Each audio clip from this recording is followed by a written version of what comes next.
എല്ലാം വേഗത്തിൽ നടക്കണമെന്ന് ആഗ്രഹിക്കുന്ന ഒരു ലോകത്താണ് നാം ജീവിക്കുന്നത്. എന്നാൽ ദൈവരാജ്യത്തിൽ ഏറ്റവും വലിയൊരു നിയമമാണ് കാത്തിരിപ്പ് എന്നത്. ദൈവം നമുക്ക് തന്നിട്ടുള്ള വാഗ്ദാനങ്ങൾ ഒരിക്കലും പരാജയപ്പെടുകയില്ല.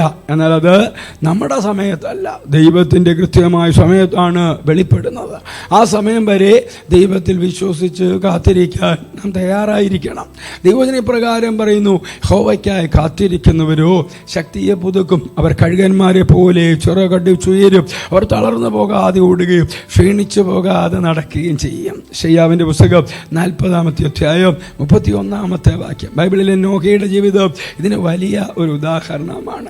വലിയൊരു പ്രളയം ഉണ്ടാകുമെന്ന്, താനും കുടുംബവും രക്ഷിക്കപ്പെടുമെന്നുമുള്ള ദൈവത്തിൻ്റെ വാഗ്ദാനം നോഹയ്ക്ക് ലഭിച്ചു. ആ പെട്ടകം പണിയാനും പ്രളയം ഉണ്ടാകാനുമായി അവൻ വർഷങ്ങളോളം വിശ്വാസത്തോടെ കാത്തിരുന്നു. ചുറ്റുമുള്ളവർ അവനെ പരിഹസിച്ചപ്പോഴും ദൈവത്തിൻ്റെ വാഗ്ദാനത്തിൽ അവൻ ഉറച്ചു നിന്നു. ആ കാത്തിരിപ്പാണ് നോഹയെയും കുടുംബത്തെയും ലോകത്തിലെ വലിയൊരു നശീകരണത്തിൽ നിന്നും രക്ഷിച്ചത്.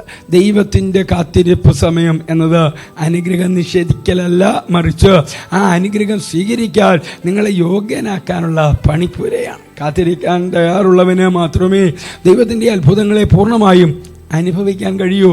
നമ്മുടെ ജീവിതത്തിൽ പ്രാർത്ഥനകൾക്ക് മറുപടി വൈകുമ്പോൾ നാം എളുപ്പത്തിൽ മടുത്തു പോകാറുണ്ടോ, അതോ പ്രത്യാശയോടെ കാത്തിരിക്കാറുണ്ട്? എൻ്റെ ഉപദേശം ഇതാണ്: ദൈവം നിങ്ങൾക്ക് നൽകിയ വാഗ്ദാനങ്ങൾ ഓർത്ത് നിരാശപ്പെടരുത്.